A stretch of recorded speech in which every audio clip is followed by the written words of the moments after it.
If you're planning to build or renovate and want a home that's sustainable, smart and built with care, you're in the right place. This is House of Meaning by the designers and builders at Sustainable Homes Melbourne. And I'm your host, Simon Clark, director, builder with a passion for meaningful design. Since 2014, SHM has had its boots on the ground, designing and building sustainable, energy efficient homes that stand the test of time. In each episode, we'll share design insights, practical advice, and real stories to help you plan your dream sustainable home. So let's talk about what to look for in a property that you're purchasing, whether that's to renovate or whether that's to build a new home. There's some key things you must look out for to ensure you get the best outcome for you and your family. So what should you be checking before you buy the house? Now, I've bought a good few houses in my time. The first thing I do is I check orientation. Honestly, I won't even look at a property if it has north to the front. I see so many people that come to us, the Sustainable Homes Melbourne, they want to do a renovation or an extension. The house is cold and damp in winter and they just get no solar access because it's all at the front of the home. And most of the times at the front of the home, we've got a veranda or we've got trees at the front to protect the property from privacy from the street. North to the front is absolutely catastrophic for passive solar design. And we've worked on many homes with north to the front. Funnily enough, we get so many clients that have homes with north to the front. It's sort of weird. What it can produce though, if you're renovating or extending a property with north to the front, it gives you the opportunity to create, ultimately the answer to getting solar gain from north to the front is creating an internal courtyard. That means it's a costly construction exercise. I've shown examples of ones we've done in the past where ultimately we left the front four, one example particularly, we left the front 4 rooms of the home, built a hallway and a retreat off to one side, and then built a pavilion at the rear and had this beautiful internal courtyard, had a pool, and that gave solar, well, ultimately a secondary frontage to the home, and a much more private one, of course, than the one at the very front from the street, but enabled us a secondary living room to get solar access in. And it does create a really, really lovely home, but it costs. There's a lot of expense that goes into the size of that sort of home to get that sort of result. So orientation is a massive one to look for. And then I would always call council, or I'd type in Google Vic Plan, and there's a site that you can type in the address of a property and it will show up all the overlays that are relevant to that property, and flooding as well is on there. Even so, if that was all clear, I'd check that first, and if that was all clear, I'd call council and I'd ask for the planning department. Often they're not available, they're never available, but that's okay. They've been very diligent in this respect at calling me back. So they'd call back and then I'd speak to someone within planning, I'd give them the address and I'd ask the question, is there anything else that triggers a planning permit for this property? And they would be able to give me some pretty dependable advice as to whether anything does. And then you just really know what you're getting into. You know if planning's required, you know if it's heritage, if it's in a heritage overlay, you know if it's some other exceptional overlay. And there's lots that you can sort of find out there. So you want to get the all clear there that it serves the purpose that you're looking for. Look, if you are cool with going to planning, fine. If you're not, if you want to move quick, well, maybe it's one to pass on. Of course, with any property, you check the existing structure and conditions of it. One thing that's come very apparent is the flood levels of properties. And many would now know Melbourne, lots of areas of Melbourne, they've just redone the flood levels, and so there's a lot more properties within Melbourne, especially the Flemington and area, that are subject to flooding. So I'd check that closely. I would avoid a property with a flood level as best as I can. Of course, there are exceptions, but I would try and avoid a property with a flood level. With other conditions with the existing structure, of course, you don't, especially if you're looking to renovate or extend, you want to be very cautious about big, huge cracks, severe movement. Floors, wavy, is generally okay. It's the walls and ceiling cracking there. But of course, savvy sellers can paint over that. So that's when the floors do give it away, how much the structure has moved. So certainly this is general advice. Get professionals for your specific project. Of course, the other one I'd look at is services, locations, and capacity of. The services I'd look for is where's the legal point of discharge, and that's in relation to your stormwater. Ideally, you want the LPD, legal point of discharge, at the lowest point of your property. So if it's on the high side, you know you're going to need a pump and pit, and that comes with cost. On the low side, you're laughing and you're in a good spot. And of course, easements and sewer easements, of course, is a big one to understand there. That comes really back to the buildability zone of a home and how that will affect what you can do with the property. And the other big one, of course, is electrical. Whether you've got sort of overhead lines obstructing view or just looking messy, just how that all works with trees and the like. Ideally, you'd have what all the electrical providers are trying to do is go underground. Ideally, you'd have a pit. But the likelihood of inner city Australia, inner city Melbourne particularly, you're very unlikely to have a pit, but you can call your provider, the electrical distributor within the area, I should say, and find out whether a pit is available for that area and potentially the cost. Sometimes they do it for free. Sometimes they charge you. We never know. They make up their own rules. So that's a huge one. And so the other thing you should be checking is site access for construction. Of course, if you're buying a building that's attached, both sides, and it's got no rear access, you're going to have a hard time getting workmen, machines and the like in the back area to do your renovation or extension. So the better access you've got, the better. Of course, corner blocks work a dream, but if you're built to the boundary, which many, again, inner city properties are, you can then need council permits for footpath closure, and that can sort of be a trade-off between good access and cost to occupy that footpath during works. Plenty to look at there. So what are the biggest mistakes buyers make when purchasing a property? And again, the biggest mistake by far is orientation. So many people just don't understand the importance of the sun coming into their home. We live in Melbourne and winter is cold. From peak of summer to peak of winter, there's 6 hours difference in sunlight. So in winter, you're getting 6 hours less sunlight. So you want to ensure that you can get as much as you can so you can passively heat your home. Huge one.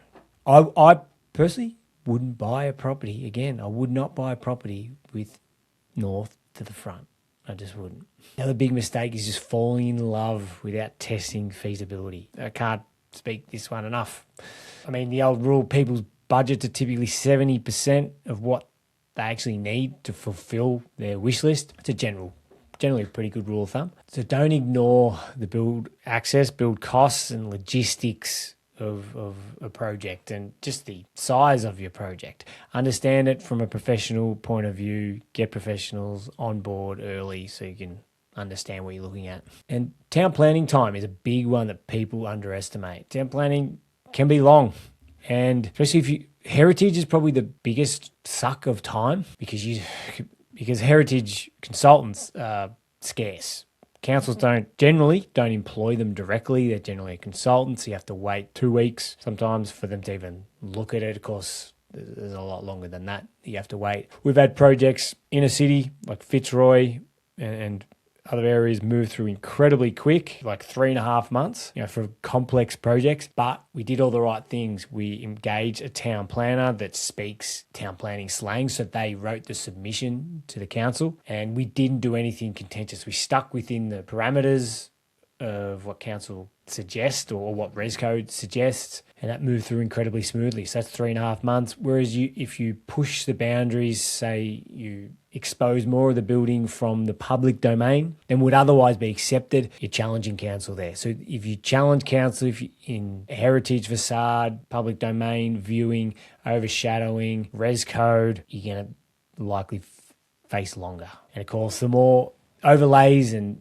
challenges your site has, the more potentially longer that could be. Flood levels and councils are just convoluted processes that don't make sense. We've had planning approvals take anywhere from 3.5 months to 18 months. If you want a fast process to move to a renovation or extension or a knockdown rebuild, avoid planning. Another big mistake budding home buyers make, especially in Australia's big cities, Melbourne and Sydney, is confusing brick walls with solid construction.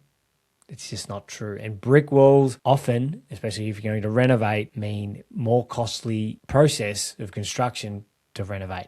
A brick wall is much more difficult to maneuver than a lightweight timber wall.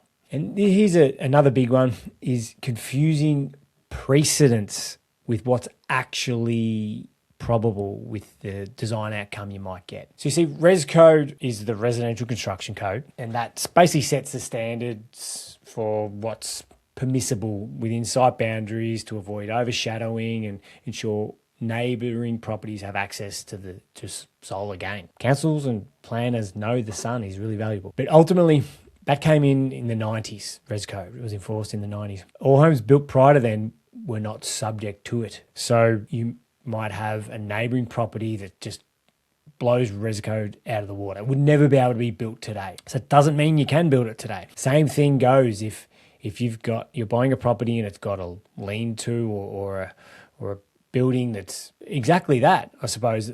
Perhaps it's dilapidated, it's double story on boundary spanning the length of the property. Doesn't mean you could rebuild it. If you have a need to knock it down, you cannot automatically rebuild that. In some cases, we have paid a detriment to keeping those walls that if we knock them down, we can't rebuild it. So in those cases, we identify those walls as to stay, and we make them stay. Whether we have to underpin, brace during construction, whatever we've got to do, we keep them as they are because we know that we couldn't build them again today. And they benefit the design, they benefit the homeowner, so they remain. And we do what we have to, and often it's extra cost to keep them. So how much does heritage, flooding, or planning overlays really affect build cost? This is a huge question. It really depends with heritage, it really depends on the condition and the sensitivity of your heritage property. And there are different scales. Most properties will just be contributory to the street, and that would mean the council would be very conscious about what, again, is viewed from the public domain. So if you can set your extension, say double-story extension, right back, you've got no issues with the public domain. Flooding, now this is becoming more and more of a thing. We've had some projects, again, extensions, that we've had to raise the floor level up. Again, the existing home is built below flood level, but to build our addition, we need to build it higher. So we need to build it above the flood level. So that has an impact, of course, on cost. We might need to raise a slab. There's costs there. Not huge. Of course, you'd rather be above the flood level than not. It's really a good insurance, and the home would really be uninsurable if you didn't go by that agreement, and really the authorities, building surveyors and councils wouldn't permit it otherwise. And planning overlays, look, there's planning overlays and there's planning overlays. It's generally just a process of time. That's all it is. But I would say, again, probably going back to one of the biggest mistakes homeowners make is designing a home and just designing a home with an architect or a designer and getting no cost clarity, no insight from a builder. Maybe they get a builder, I'll have a look at this, and the builder puts his general square metre rate to it. Hardly has a look at it. He's not engaged to. Most builders operate in this fashion, where they go, oh yeah, a builder gets so many leads coming at them, oh, what do you reckon this costs? And of course the people are going to others as well. And the builder will go, no idea, in the truck on the way home or what have you.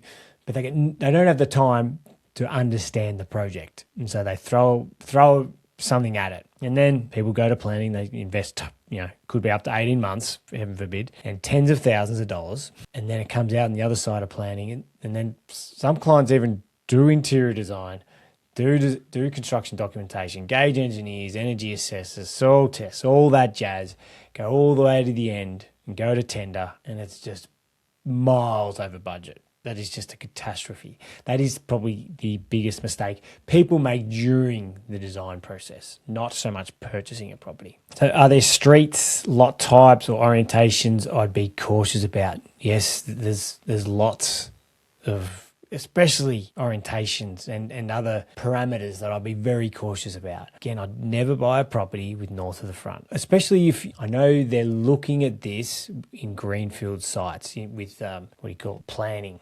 basically master plans. So avoid, and especially north to the front, you must avoid narrow sites.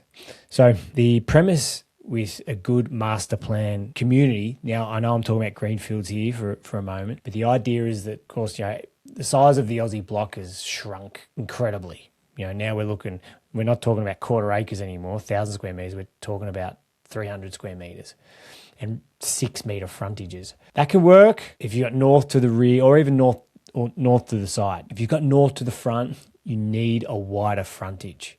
That just gives you a little bit more ability to open up your living areas to the northern sun. It's simple. It's a simple master plan sort of principle that I'm not sure if it's applied or not. I've heard a lot of commentary on it. I hope it is applied. Yeah, of course, there's the other lot types in a city. Again, it's coming back to inner city. I would avoid is overshadowing from multi-story neighbours, and again, some of those that were built prior to Res Code can be very challenging to counter. You can't force them to demolish and meet Res Code. They might stay there for 100 years. And avoid low points in the street. So if your property is the lowest point in the street, I'd be conscious of that. I'd be really conscious of that, especially. And the other block type I would avoid is a block that falls from the street down to your property. It's often overlooked, but it's one that's, it's obviously driven for potential risk. If the street drainage can block up from anything. Of course, a flash flood can block the pipes with debris, and then your home's the one that's going to get the water. So avoid that at all costs. Always have your property higher than the street. So what era of homes tend to be good renovation extension candidates? I'll talk about homes we've had the most issues with. It seems to be homes that could have been built whenever, but they've had a renovation or extension pretty much from 1990 to 2010, maybe even a bit earlier than that and maybe even a bit later, sadly. But there seemed to be a generation of cowboy builders that we've seen properties that were extended within this era. Of course, the builder collected the asbestos and they just buried it underneath. Terribly costly, and just a terrible thing for the homeowners to have to deal with. And we've seen dodgy drainage, plenty dodgy drainage that again we just then have to repair. And probably the really, really old homes, this is certainly an era from say 1850 that's really, really old to sort of 1930 when the sewer pipes were laid. Put it that way. Forget about 1850. The sewer was done later. But anyway, I don't know when the sewer was done. That's a good question. But anyway, there's a lot of properties in a city, in Fitzroy, Carlton, everywhere really. We've seen them in Hawthorn. Hawthorn one particularly, it was a large property. That was a half an acre in Hawthorn, and that was subdivided at one point. And it had a combined sewer. And we've seen many combined sewers in a city. We've got one at the moment in Fitzroy. We've had many. Brunswick just recently, and that's just a cost because you got to uncombine it. You got to ensure that your sewer doesn't affect the neighbour, and that can be a cost. But again, the inspections early, and this is where again a design and build firm or engaging a builder early really, really helps. Potentially an architect, well, they're not going to do it, or a designer, but they might have a builder that can help you do it. And just inspect that early, and then at least you know about the cost. And the other one we've seen, again, in this 1990 to 2010 era was basically dodgy homeowners. I think there seemed to be an uprising of homeowners. We had one, which I'm expecting it was a homeowner because a builder just surely wouldn't do some of this shoddy work. It was just a really shoddy frame. We had a property that the intention, went through design for a long time, 9 months, and then got to construction, demolition happened, and then we exposed all the stud work and go, this is an absolute show, terrible show. And we did a cost analysis, what it would cost to fix it. opposed to then what it would cost to knock it down and build new, and ended up about the same cost again. And so the client, of course, chose that, knock down and build new. So that's, yeah. So with this era, say from 1990 to 2010, you just don't know what you're going to get. There's lots of dodginess going on, and you just don't know what you're going to get. With the really old homes that haven't been touched, say from mid-century, 1950, post-war, even prior to that, they're not built to today's standard, but you know what you're going to get.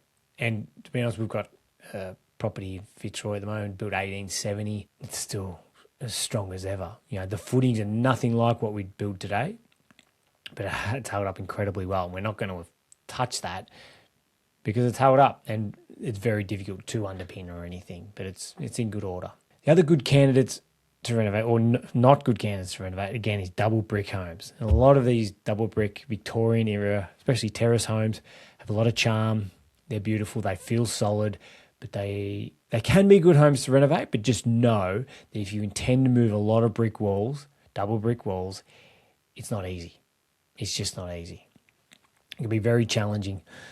So, juxtapose that with a lightweight timber wall. You can cut a stud in half, put a lintel in. It's easy. Brick, completely different. So what does a realistic budget look like for a new home within the inner city of Melbourne, or a renovation extension? This is the question we always get, and it's a very difficult one. So people often compare the cost of a new home opposed to a renovation extension. More often than not, the new home will be more expensive, but that depends how far you want to go with the renovation and extension. But often you're going to get better bang for your buck with that reno extension. New homes cost anywhere from $5,000 to probably $10,000-ish per square metre, I should say. And then a renovation extension in a city, again, would be anywhere pretty much the same figures, 5, but probably go a little high with the renovation, probably to 12. There's a point there, when you're working with terrace homes that are small, so the price per square metre comes in really high, and you're not going to do a complete knockdown rebuild. That removes the possibility of it being a new home. That's generally the figures you should be working to, somewhere between 5,000 to 12,000 a square metre, depending. A disclaimer there, we at Sustainable Homes,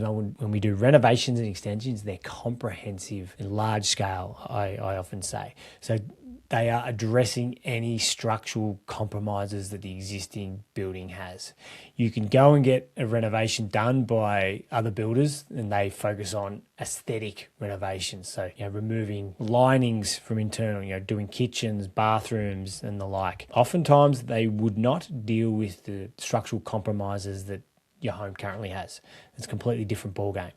So then there you can do, I won't even comment, I don't know what you'd spend on them, but that's a completely different type of renovation. Typically cosmetic, and it won't last like what I'm talking about. I'm talking about ultimately creating new homes from old homes when I'm talking renovations, extensions. Everything's brought up to modern day standards. Brick walls are insulated, structures are reinforced, it's all done. So how to prevent budget blowouts in design? That's the simple headline is you must get real, tangible advice from a builder that builds projects like yours early. And then, not just that, you then need to stick with it. So what we do in design is that we'd have a client come to us, talk with us in a discovery session where we understand your aspirations. We can talk through some examples of what we've done in the past. And then we move through a couple of steps and we get to the point where we can deliver. So there is a small fee to this, but we call it a feasibility plan. This is where our design team nominate areas, zones. We can do this for new homes and extensions and renovations. We draw up basic build zones, whether that be first floor, second floor, and then we're able to put our basic square metre rates to it. Again, this is a basic stage. If we have clarity of budget, which often we do, sometimes we don't, sometimes people don't want to expose it all too early, but that's where we start to say we've drawn up a new home design, build area, say we've got 150 square metres downstairs and call it 100 upstairs. We've got a 250 square metre home. Somewhat big. It's big. Don't get me wrong, it's big. But then we're able to nominate our typical square metre range to that. And ultimately, that's what we move ahead into our design process with. And the first stage of that is concept design. So we'd produce a concept design based on that feasibility plan, and of course that matches the budget. Basically, we play tennis thereafter. We present a concept design to the client comes back to us with iterations they'd like to make, things they'd like to explore, things they'd like us to justify further, and then we develop the design further. Well, the design evolves, I should say. But yes, the project also can escalate. It's not uncommon to have scope creep, but because we've got that feasibility plan, because we've got that benchmark in place, we can move ahead and provide commentary. Okay, you're adding a curve wall there. Okay, we're adding space, or we're subtracting space, or we're adding a green roof. We can provide commentary. Okay, we're increasing cost.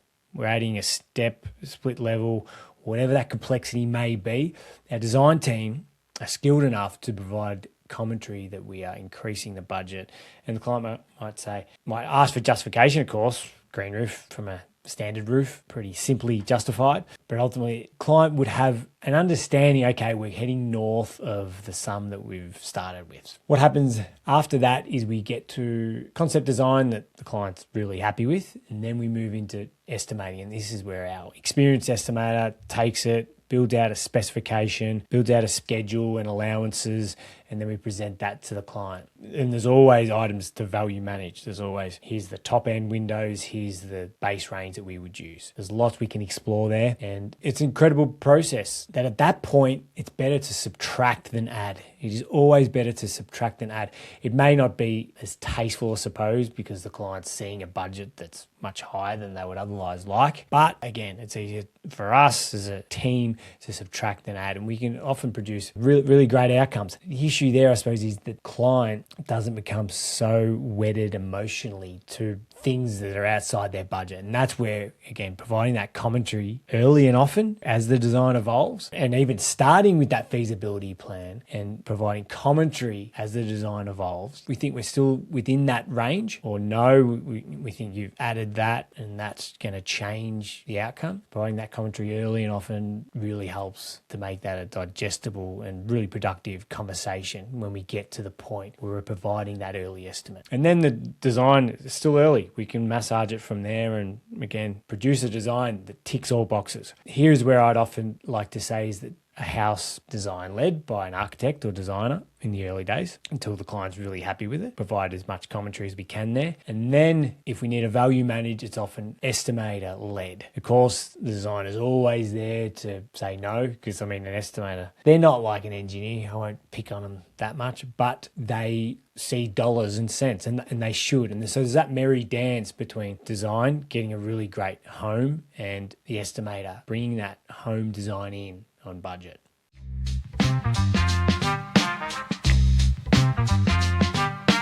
Thanks for listening to House of Meaning by Sustainable Homes Melbourne. If you're planning to build or renovate and want a home that's sustainable, smart, and built with care, we hope this episode has brought you one step closer. If you enjoyed listening, be sure to like, subscribe, and share this episode with someone planning to build their forever home. Follow us on Instagram, Facebook, and YouTube, or visit sustainablehomesmelbourne.com.au to learn more. If you're considering your own project, we offer a limited number of short, introductory consultations for homeowners just like you. To request a call back, visit sustainablehomesmelbourne.com.au or email us at hello@sustainablehomesmelbourne.com.au with a few details about your project. We'll then guide you through the next steps and see if we can help. Remember, behind every great sustainable home is someone who cared.